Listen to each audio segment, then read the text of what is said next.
के लिए आभार व्यक्त करता हूँ। मैं चीफ बैठक होने के नाते आप सबको धन्यवाद देता हूँ कि आप इस प्रोग्राम में शामिल हुए। आप ऐसे ही आगे भी बने रहिए और अपने समाज को, डिपार्टमेंट का नाम करते रहिए। बहुत बहुत धन्यवाद आप सबका। और अनाउंसर भी महेंद्र कुमार जी, आपका भी बहुत बहुत धन्यवाद कि आपने ऑनलाइन किया और मुझे अपने दोस्तों का नया वर्ष की शुभकामनाएं देने के लिए फैसिलिटी दी। आपका बहुत बहुत धन्यवाद। जय Bharat. Thank you sir, thank you. हमारे बीच हमारे परिवार साहब, देखिए ये दिलों की आवाज है, ये हमारे समाज की आवाज है, ये हमारी आवाज है। जोरदार तालियां। जय भीम। ऐसे तो मजा आएगा नहीं, हाथ उठना चाहिए, आवाज पूरी जानी चाहिए। लोकसभा नजदीक है, वहां तक जय भीम का नारा देना चाहिए। जय भीम, जय भीम, जय भीम। बाबा साहब अम्बेडकर अमर हैं, बाबा साहब अम्बेडकर अमर हैं, बाबा साहब अम्बेडकर अमर हैं। भारत का संविधान जिंदाबाद, भारत का संविधान जिंदाबाद, भारत का संविधान जिंदाबाद। सीपीडब्ल्यूडी एसोसिएशन के अध्यक्ष मीना साहब, महासचिव राजेंद्र कुमार जी, प्रताप जी और जो हमारे सीनियर साथी मंच पर बैठे हैं और जो सामने बैठे हैं, सबसे पहले सभी को नववर्ष की हार्दिक शुभकामनाएं। आप सबको वर्ष 2024 शुभ हो, नई खुशियां आए, स्वस्थ रहें। सबसे बड़ी खुशी है स्वस्थ रहना चाहिए। एज का जो पड़ाव है 50 के बाद का, वो बहुत सारी समस्याओं को न्योता देता है, लेकिन वो व्यक्ति दुनिया का सबसे खुशहाल व्यक्ति होता है जो अपने गिलास का पानी खुद उठा के जब तक पीता रहता है तब तक वो सबसे बढ़िया आदमी होता है। और जब अपना गिलास भी खुद ना उठा पाए तो फिर सारी चीजें बेकार हो जाती है। इसलिए सब लोग स्वस्थ रहें, सुखी रहें और नववर्ष 2024 आप सबको, आपके परिवार को शुभ। सीपीडब्ल्यूडी एसोसिएशन की कुछ विशेषताएं, जैसा मेरा परिचय इस परिवार में हर साल होता है कि मैं अनुसूचित जाति जनजाति संगठनों के अखिल भारतीय महासंघ का राष्ट्रीय प्रधान महासचिव हूं। बाबा साहब की अनुकंपा मेरे ऊपर कितनी है कि मैं अभी 25 जून 2023 को दुनिया के सबसे बड़े देश अमेरिका और अमेरिका का सबसे बड़ा शहर न्यूयॉर्क में परम पूज्य बाबा साहब डॉक्टर भीमराव अम्बेडकर जी के नाम पर एक सड़क का नामकरण किया गया। और उस नामकरण करने के लिए जब मुझे न्यूयॉर्क बुलाया गया और मेरे हाथ से उसका अनावरण हुआ, नामकरण हुआ, तो मुझे भी लगा कि मेरी सर्विसेज को भारत और भारत के बाहर भी अम्बेडकरवादी स्वीकार करते हैं, उनका एक्सेप्टेंस देते हैं। अभी 25 नवंबर को हमारे सीपीडब्ल्यू परिवार, रेलवे का परिवार, एलआईसी का परिवार, महासंघ का पूरा परिवार अर्थात सभी बैंक, स्टेट बैंक, सारे देश के जो भी संगठन हैं, उन संगठनों ने मिलकर के 25 नवंबर को संविधान यात्रा निकाली। विशेष बात यह है कि जब हमारे इस संगठन के संस्थापक हमारे बड़े भाई आदरणीय और अब तो स्वर्गीय हैं, हमारे बीच में नहीं है, इंजीनियर बीएस भारती साहब, हम दोनों को चेयरमैन और सेक्रेटरी जनरल के रूप में तो लोग जानते ही थे, लेकिन दोनों को सगे भाई के रूप में पूरा देश रिकॉग्नाइज करता था। इवन अमेरिका की यात्रा पर जब हम साथ साथ रहे तो सब लोग हमें सगे भाई के रूप में देखते थे। आज हमारे बीच नहीं है, लेकिन उन्होंने जो ये पौधा लगाया, मैं निश्चित रूप से आज उनको याद करता हूं और उनको अपनी श्रद्धांजलि देता हूं। सीपीडब्ल्यूडी परिवार की कुछ विशेषताएं मैंने देखी। क्या विशेषताएं हैं? 14 अप्रैल पर स्टॉल जरूर लगेगा पार्लियामेंट स्ट्रीट पर, और सबसे बड़ा स्टॉल जो होगा वो सीपीडब्ल्यूडी एसोसिएशन का, इसलिए जोरदार ताली बजाइए। एक 14 अप्रैल का कार्यक्रम निर्माण भवन में हर साल होता है, और ये जो नव वर्ष का कार्यक्रम है ये भी हर वर्ष मनाए।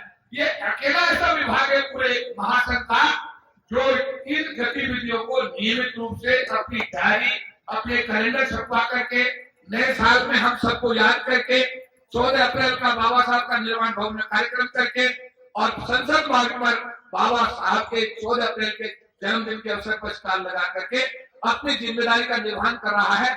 इसलिए मीना साहब राष्ट्रीय अध्यक्ष और हमारे राजेंद्र कुमार जी राष्ट्रीय महासचिव, इन दोनों के लिए जोरदार ताली हो जाए। समाज इकट्ठा हो, समाज की बात ना हो, इतने लोग इकट्ठे आप नहीं होते। मुझे पूरे देश में जाने का मौका मिलता है, हर विभाग में मुझे जाने का मौका। में केनरा बैंक की मीटिंग को परसों संडे के दिन राजा राम मोहन राय मेमोरियल जो हॉल है उसमें उनका अधिवेशन था। आज हम सीपीडब्ल्यूडी परिवार को, कल हमारे मेरठ के अंदर समाज की महापंचायत हो रही है। महापंचायत का कारण यह है कि हमारे समाज का एक बहुजन समाज पार्टी का निगम पार्षद, एक समाजवादी पार्टी का निगम पार्षद, दोनों शेड्यूल कास्ट और दोनों को जनरल कैटेगरी के लोगों ने थोड़ा थोड़ा के पीटा। इवन उत्तर प्रदेश सरकार के एक मंत्री ने उसको जब पता लगा, वो मीटिंग में था, वहां से वो दौड़कर आया और उसने वहां जाकर के उनकी पिटाई की। इंदु शेखर नाम का एक मजदूर राजमिस्त्री, जिसने किसी जनरल कैटेगरी के आदमी का मकान बनाया, इंदौर थाने के अंदर वो गांव पड़ता है, वो पैसे मांगने गया तो पैसे तो दिए नहीं, उसके 2.5 लाख रुपया उसको बांधकर उसके पैरों में कील ठोककर गोली मार करके उसको फिर पेट पर लटका करके पुलिस स्टेशन को फोन किया गया कि हमने इसको टांग दिया है मार करके, अब इसे उतार दीजिएगा। ये आजाद भारत का आज भी बाबा साहब के बनाए हुए संविधान से चलने वाले देश का अगर असली स्वरूप है तो आज भी इसको आप, कल मेरठ में महापंचायत हो रही है, लाखों लोग जो कमिश्नरी का चौराहा है वहां पर इकट्ठा हो रहे हैं, महासंघ के लोग उसमें शिरकत कर रहे हैं, गैर राजनीतिक कार्यक्रम है, सामाजिक कार्यक्रम है, सब लोगों को बुलाया गया है। और आवाज ये है कि अगर ये अत्याचार, अभी इनकी हम बात कर रहे थे, कल रात एक हमारे समाज के आदमी को उत्तर प्रदेश के मुजफ्फरनगर जिले में मार दिया गया। आज आपने समाचार पत्रों में पढ़ा होगा। ये क्या हो रहा है, ये क्या है? यहां एक बात समझने की है आपको। जब अमेरिका में नौकरों की जरूरत पड़ी तो अमेरिका में ब्रेक्स को लाया गया। किसको लाया गया? ब्रेक्स को लाया गया। और ब्रेक्स को क्या काम कर दिया? सेवा करने का, सफाई करने का, ड्राइवर का काम करने का। आज क्या हुआ? अमेरिका जैसे राष्ट्र में ब्लैक्स और व्हाइट्स के राइट बराबर हो गए। ब्लैक्स वहां का राष्ट्रपति बन गया। ये बात सही गलत है? जो बोलना सही गलत है? और आज उनकी भागीदारी अमेरिका में बिल्कुल हर स्तर पर बराबर हो गई। हमारे देश से भी कुछ लोगों को अंग्रेज लंदन लेकर गए थे नौकरी करने के लिए, नौकरी के लिए, सेवा के लिए। आज 60 मेंबर ऑफ पार्लियामेंट हैं भारत भूमि के, लंदन की पार्लियामेंट के। वहां भी लोग जाकर के यहां से नौकर बनकर गए थे, वो भी लंदन में जाकर मालिक हो गए। भारत के बंटवारे के समय कुछ लोग पाकिस्तान से यहाँ आए थे जिनको रिफ्यूजी का नाम दिया गया। उनके पास न छत्ती घर था न कपड़े थे, लेकिन अगर आज आप देखें, रहेगा, फूटेगा, चड्ढा, चौपड़ा, चावड़ा, जिनके सरनेम है, जिनको रिफ्यूजी के नाम से इंडिया में जगह मिली थी, आज पूरे देश में ये लोग आजादी के समय जब भारत आए थे तो आज भारत के मालिक बन गए और आज उनके पास में संसाधनों की कोई कमी नहीं है। लेकिन भारत का मूल आदमी, मूल आदिवासी, भारत का मूल नागरिक, शेड्यूल कास्ट, इसका अपना देश है, उसके हालत भारत में क्या है, ये सोचने का विषय है। 14 साल की लड़की होती है, 12 साल 15 साल की लड़की होती है, उसके शरीर का दोहन होता है, उसकी चुन्नी से उसका गला घोट दिया जाता है, पेट पे टांग करके उसको सुसाइड का नाम देकर फाइल क्लोज कर दी जाती है। इसका कारण क्या है? इसकी गहराई में आपको जाना पड़ेगा। 2024 में ब्रिक्स के अमेरिका में अधिकार बराबर हो गए। जो लोग यूरेशिया से आए, जो लोग बाहर के कंट्रीज से आए, जिनको हम ऑडियंस कहते हैं, वो इस भारत के मालिक हो गए, और जो भारत के मालिक थे वो भारत के गुलाम हो गए। इसका कारण क्या है? कभी सोचा इस बात के लिए? कल इस विषय में विचार किया आप लोगों ने? इसका एक कारण है एक दूसरे की बुराई करना, एक दूसरे के साथ दुख सुख में खड़ा ना होना, एक दूसरे को सहयोग ना करना। मैंने सरकार की नौकरी में रहते हुए जितने विजिलेंस जितने केसेस देखे SC/ST के, उनमें गवाही में सरकारी तौर पर कोई ना कोई SC/ST का आदमी ने अपने ही SC/ST आदमी के खिलाफ गवाही दी है। और गांवों के अंदर भी जितने पुलिस केस होते हैं उनमें भी गवाह हमारे समाज के व्यक्ति के खिलाफ हमारे समाज का ही व्यक्ति होता है। ये बात सही गलत है? सोचा कभी आपने? भैया सोच को बदलो, आपस में प्यार करो, एक दूसरे के पूरक बन जाओ, एक दूसरे को सहयोग करो। एक बात बताइए, अगर किसी की लड़की भाग जाए तो समाज की बेटी है वो, कि हम लोग चटकारे लेके बोलते हैं अरे यार छक्कर की लड़की भाग गई, अरे यार वो समाज की बेटी है, वो हमारी बेटी है, हम सबकी बेटी है। अगर वो भागे तो उसमें पूरे समाज की बेइज्जती हो रही है। उसके बाद भी हमारा विचार में ये होता है कि चलो अच्छा है इसकी भाग गई। ये जो चीजें हैं इनमें बदलाव लाने की जरूरत है। अगर नहीं लाएंगे, जैसे हर बार में संख्या बता के जाता, 40 लाख लोग 97 में थे, आज 6 लाख लोग सरकार की नौकरी में हैं। बहुत सारे लोग यहाँ भगवान सिंह जी सब लोग रिटायर बैठे हुए हैं, सामने बहुत सारे लोग रिटायर बैठे हुए हैं। नौकरी है नहीं, सरकारी क्षेत्र खत्म होता जा रहा, रेलवे जैसे विभाग सब खत्म किए जा रहे हैं, LIC का भी IPO आ गया है, बैंकों का भी जो है जब राष्ट्रीयकरण हुआ था, अब बैंकों की हालत यह है कि 6 के 2 और 2 का 1, और बाद में पता नहीं क्या होगा भारत का पता नहीं। एयरपोर्ट अथॉरिटी ऑफ इंडिया जो हमारे जो हवाई अड्डे का रखरखाव करती थी वो प्राइवेट कंपनियों को दे दिए गए, एयर इंडिया भी बेच दिया गया। आज देश में सरकारी क्षेत्र के नाम पर इतना बचा क्या है, और रिजर्वेशन सरकारी क्षेत्र में ही लागू है।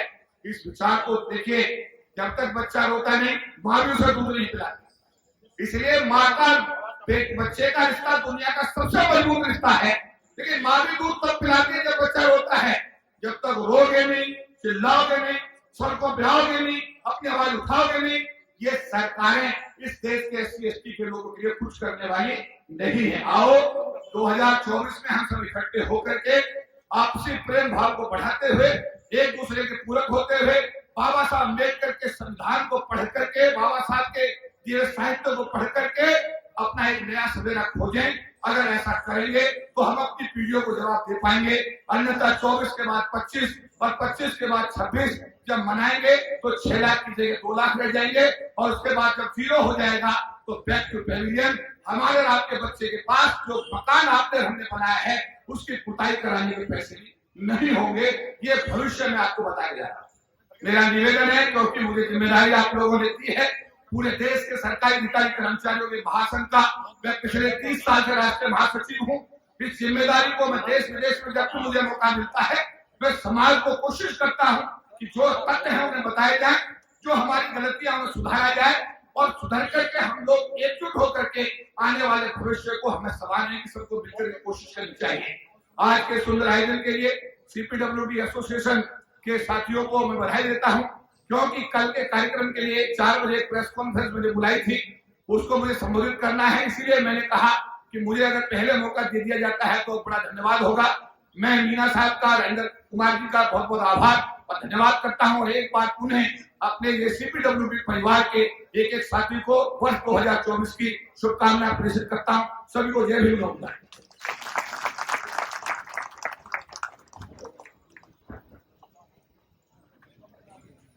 देखिए, भाषण तो हमेशा चौधरी साहब का विस्फोटक होता है,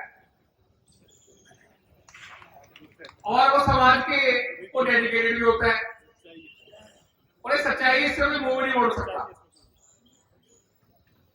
तो चौधरी साहब का व्यस्त शेड्यूल में से आए, उनका धन्यवाद। और हम कार्यक्रम को आगे बढ़ाते हैं। इतनी जान चौधरी साहब भूख के गए हैं तो बाबा साहब का एक नारा तो बनता ही है, जय भीम, जय भीम, जय भीम, जय भारत, जय संविधान, जय संविधान, बाबा साहब, बाबा साहब, बाबा साहब। धन्यवाद साथियों। ये हम तो इसको अमृतवाणी बोलते हैं। जितनी बार बाबा साहब का नाम हमारे इस जीवन में आता है उतनी बार ही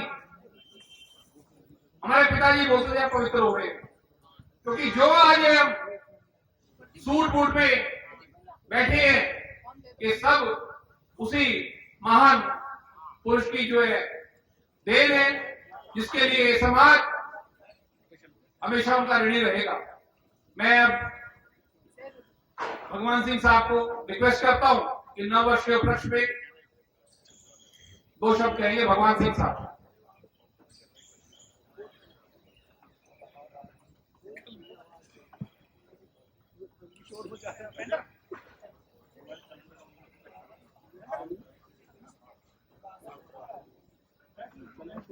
जय भीम, जय भारत, नमो बुद्धाय।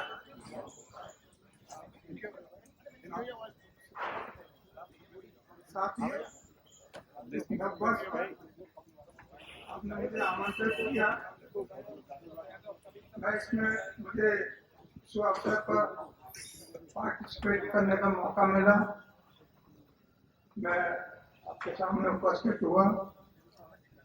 मैं आपको नववर्ष पर आपका अभिनंदन और स्वागत और शुभकामनाएं प्रदान करता हूं। मेरे मंच पर विराजमान सभी मेरे साथियों को इस बात का धन्यवाद देता हूं कि उन्होंने मुझे इस काबिल समझा कि मैं बुलाया, मैं और आया। मैं ज्यादा तो कुछ नहीं कह पाता हूं, लेकिन ये अवश्य मैं अपने इस मामले में बताना चाहूंगा कि मैं 2009 से अपने CPWD एसोसिएशन के कार्यक्रम में सम्मिलित हुआ हूं। जब मैं आसाम से इधर आया था तो मैंने ये सब देखा था कि ये प्रोग्राम सारे एक हमारे किसी ऑडिटोरियम वगैरह बुक करके किसी कॉन्फ्रेंस रूम में किया करते थे। अप्रैल 2009 में हमने अपने छोटे स्तर पर एक भारती जी के साथ में मीटिंग किया। उन्होंने कहा कि हम इसको खुले में करना चाहते हैं, तो कुछ साथियों कहना था नहीं भगवान सिंह अच्छा नहीं होगा, बाहर करना ठीक नहीं है। तो मैंने कहा नहीं सर, ऐसा कोई बात नहीं, हम करेंगे। देख लो भाई झगड़ा होगा लोगों, ऐसा। मैंने कहा ना, ये हमारा कार्यक्रम एक सद्भावना पैदा करने के लिए है। हम अपने दूसरे जो साथी लोग हैं जो इससे जुड़े नहीं हैं लेकिन विभाग से हैं, उन सब के मध्य हम अपनी एक पहचान भी बनाना चाहेंगे। हम अपने साथियों के साथ में अच्छा सहयोग के साथ काम करेंगे, एक अच्छा बर्ताव होगा, हमारा ऊपर नीचे सबसे पहचान होगी, तो हम अपने कार्यों को भी अच्छे से सुचारू कर सकेंगे। इसमें झगड़ा करने का कोई उद्देश्य नहीं है। तब से हमारे 2009 से ये सारे प्रोग्राम खुले में होने लगे हैं और उस समय डायरेक्टर जनरल सहदेवा साहब जी थे। 2009 में उनके द्वारा हमने परमिशन लेकर खुले में इस प्रोग्राम को किया निर्माण भवन में। तब से हमारे यह चल रहा है। तो मैं इस चीज के लिए बड़ा मुझे अच्छा लगता है कि मैं इसमें पहल किया और मैं अभी तक शामिल हूँ और मैं हमेशा ही आपके साथ बना रहूंगा, मैं ये उम्मीद रखता हूँ। और बस आपको सब मैं अपनी शुभकामनाएं प्रदान करता हूँ। नववर्ष अच्छा रहे और अच्छे से सब मिलकर रहे हम लोग अपने संगी साथियों से अच्छी भावनाओं के साथ एक दूसरे से मिलकर काम करें और किसी के प्रति हम मतलब बुरा बर्ताव ना करें। बुरा बर्ताव करना बहुत एक बुरी चीज है। हम अपने साथियों के साथ अच्छे सहयोग के साथ रहें तो हम आगे बढ़ते रहेंगे और अच्छा पाएंगे इस मामले। Thank you very much. धन्यवाद भगवान सिंह जी। भगवान सिंह जी ने अपने कम शब्दों में हमें जो प्रेरणा स्रोत दिया, हम सदैव उनके आभारी रहेंगे। हमारे बीच वीपी सिंह साहब एससी रिटायर्ड हुए हैं BSNL से, उनसे अनुरोध के मंच की तरफ आए। मैं request mister VP Singh from BSL, अगर मेरी आवाज VP सिंह साहब तक जा रही है तो कृपया मंच की तरफ आए। मैं देवेंद्र सिंह जी को अनुरोध करूंगा कि उनका बुके देके स्वागत करेंगे। जोरदार तालियां स्वागत।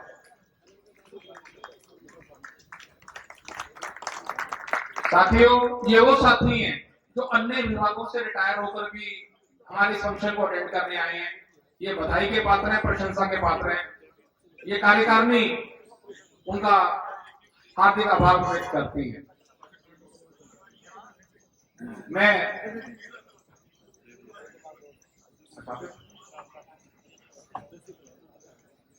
हमारे बीच हमारे बड़े भाई खुशहाल चंद जी, मेहरचंद जी और निर्वाण से बाबूलाल जी आए हुए हैं। मेहरचंद जी हमारे बड़े भाई, हमारे साथी खुशहाल चंद जी, बलबीर जी और बाबूलाल जी, ये बड़े कर्मठ हमारे समाज के साथी हैं। मैं मंच की तरफ आए रूप Singh ji, executive engineer, bouquet देकर के हमारे चैनल बहुजन दस्तक को लाइक, शेयर, सब्सक्राइब देखना मत भूलिएगा। जय भीम, जय भारत, जय संविधान। नमो बुद्धाय। धन्यवाद। चैनल आर्थिक समस्या से गुजर रहा है। अगर आप बहुजन समाज में बाबा साहेब अम्बेडकर और तथागत बुद्ध की विचारधारा को अधिक से अधिक लोगों तक पहुंचाना चाहते हैं तो हमें आर्थिक सहयोग प्रदान करें, ताकि हम अपने चैनल के माध्यम से देश विदेश में समता, बंधुता, एकता और संवैधानिक अधिकारों को ज्यादा से ज्यादा लोगों तक पहुंचा सकें। आप अपनी सहायता राशि नीचे लिखे खाते में जमा करा सकते हैं। खाता धारक गौतम रत्ना, खाता संख्या 3169576865 IFSC कोड SBIN 0060336, बैंक भारतीय स्टेट बैंक। आप हमारे बैंक खाते का विवरण स्क्रीन पर भी देख सकते हैं। जय भीम, जय भीम। मैं गौतम रत्ना आपका बहुजन फिल्म प्रोडक्शन में स्वागत करता हूं और आप हमारे प्रोडक्शन हाउस के अंदर अपना कैरियर बना सकते हैं as a film director, as a producer and actor and actress and editor and cinematographer also. अगर आपको फिल्म से रिलेटेड कुछ भी प्रोजेक्ट आपको बनवाना है तो हमारे पास में पूरा सेटअप है, जिसमें फिल्म कैमरा है, शूटिंग लाइट्स है और एडिटिंग है। सारा A to Z एक ही जगह पर आपको हमारे यहाँ पर मिल जाएगा। तो दोस्तों, आप हमें कांटेक्ट कर सकते हैं हमारे नंबर्स पर 9810085714 और 8510005714। हमारे वेबसाइट पे विजिट कर सकते हैं www.filmserviceindia.com और हमें मेल भी कर सकते हैं gautamfilmsproduction@gmail.com पर। धन्यवाद।